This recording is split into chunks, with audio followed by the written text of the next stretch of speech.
Welcome to the Minnesota Regional Prevention Coalition video series.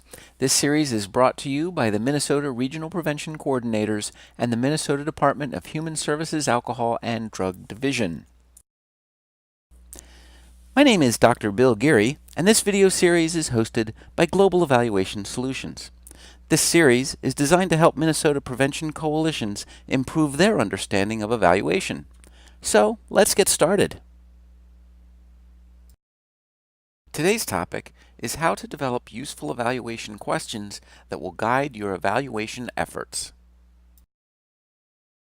This video begins with a brief overview on why we need to develop good questions. I will then describe a four-step process for doing so, along with some examples. This is followed by describing some conversation starters to engage your evaluator, and finally, I will offer a summary and next steps. Before I talk about the process, it's important to understand why we need good questions. First, these questions provide the basic outline or framework for the evaluation. Second, the questions also provide boundaries to the evaluation, which helps us stay focused on our primary goals. Evaluation questions also help us focus the initiative and prevent us from taking on extraneous activities over the course of the project. The process that I'm going to cover shortly also provides a great opportunity to engage stakeholders, which helps the coalition maintain its credibility. The recommended process for developing good evaluation questions begins with engaging stakeholders and allowing them to brainstorm the questions that they think need to be answered. We will then categorize those questions by type, and finally, there is a prioritization process that results in uncovering our most important evaluation questions. Why start with stakeholders? First, their early involvement reduces the distrust and fear that often accompanies evaluation. It also increases their awareness and commitment towards the initiative. Asking stakeholders what questions they think are important helps assure that they will actually use the evaluation findings. And finally, early involvement enhances the credibility of any evaluation findings and the evaluation process itself. Before engaging stakeholders, it's important to know who they are. In general, there are four categories of people who qualify as stakeholders. Implementers are those who are involved in the day-to-day functioning of the initiative. Decision makers include anyone who influences or controls major aspects of the initiative. Participants are those who are served by the initiative as well as those directly impacted by it. And partners are those who, for whatever reason, have a vested interest in the initiative or the outcomes. I used a Venn diagram to demonstrate that some stakeholders may fall into multiple categories. When thinking about stakeholders, it's also important to include as many groups as possible, especially those who are not traditionally included in this kind of conversation. Of course, it's important that stakeholder perceptions about the initiative are accurate, so the first step of engagement is clarifying the initiative's overall goals. You will also want them to know the key activities that you expect to be engaged in, what kinds of resources are going to be utilized for the evaluation, and stakeholders will also need to know any important expectations from the primary funder about the evaluation. A logic model walkthrough will show them how you expect to make an impact. Consensus in these areas will help ensure that everyone is on the same page moving forward. Now that the stakeholders share a common understanding of the initiative, it's time to let them openly exchange as many ideas as possible. Of course, there are many ways to engage stakeholders, but a shared brainstorming session will lead to positive results. There are also multiple ways to facilitate a brainstorming session, but remember two things. First, there are no bad ideas in a brainstorming session. The goal is to generate as many questions as possible. Second, let the logic model anchor the session. For more information on brainstorming, you can reach out to your evaluator or RPC. There are also lots of resources available online. When ideas have been generated, it's important for the stakeholders themselves to begin prioritizing their own questions. Allowing them to prioritize will give you insights regarding their perceptions of why certain questions are more important than others. This initial prioritization also reminds them that only a handful of questions will end up on your final list. To make sure your questions cover a range of elements in evaluation, it's important to organize and sort the questions into buckets. In general, there are 3 buckets for evaluation.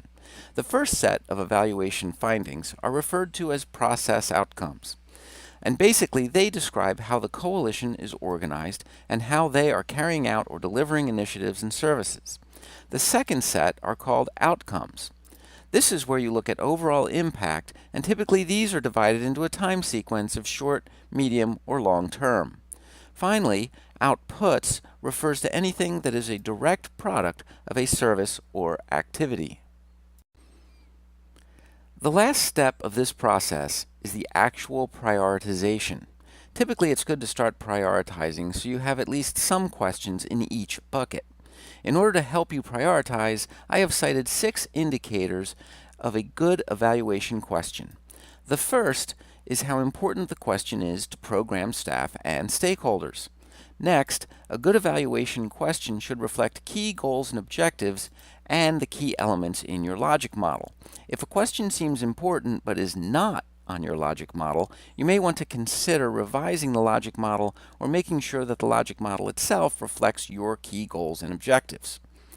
You also want to make sure that the answers generated by an evaluation question can help you improve your efforts. In addition, you want to think about your available resources, which includes time. Some evaluation questions require significant resources and may be beyond the scope of what you have available. Finally, it's important to know which research questions are likely to be supported by your primary funders or stakeholders. Pushback from them will significantly hinder your evaluation. Before giving some examples of typical evaluation questions, let me give some final pointers. Let's start with a discussion on some attributes of a good question, including the question should be open-ended, not a yes-no. A question should help you focus your evaluation efforts and address your overall performance. Finally, remember that evaluation questions are not the only questions addressed in your evaluation. They are guidelines and ways of sorting through more detailed questions. For this reason, you really only should have 4 to 7 evaluation questions. Talk to your evaluator about how many questions you think are appropriate for your resources and efforts. To help you better communicate with your evaluator, I have provided some examples of evaluation questions that fit into each bucket and how each type of bucket provides different kinds of information. Notice how the first question, how satisfied are stakeholders with the coalition's efforts, deals with how effectively the work is being done. The outcomes question, to what extent has this initiative reduced substance use among youth, refers to the primary group or behavior to be changed. And the output question, how many partners did the coalition bring to the table this year, describes a tangible organizational artifact. To help you discuss this issue with your coalition evaluator, I have developed some conversation starter questions to ask. A good place to start is to ask them for questions from other clients that might be applicable to your efforts.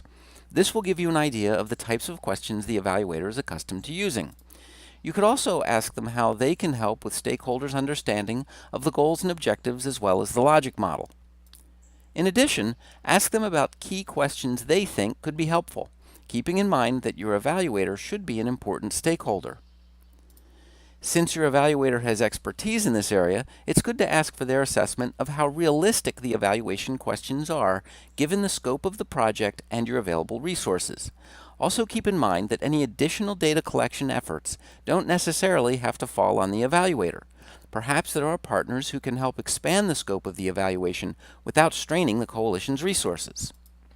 You will also want to get their impression on the types of detailed questions that flow from an evaluation question. For example, the question, "Are we reducing substance use for youth?" can be further detailed into specific questions about 30-day use of a variety of substances. And finally, a natural part of these evaluator conversations should include specific information on appropriate indicators. To summarize, I talked about why we need good questions. I outlined a 4-step process for developing questions, and I offered some examples and conversation starters for your evaluator. Some important next steps might include forming a work group that can take the lead in providing them with the information presented in this video.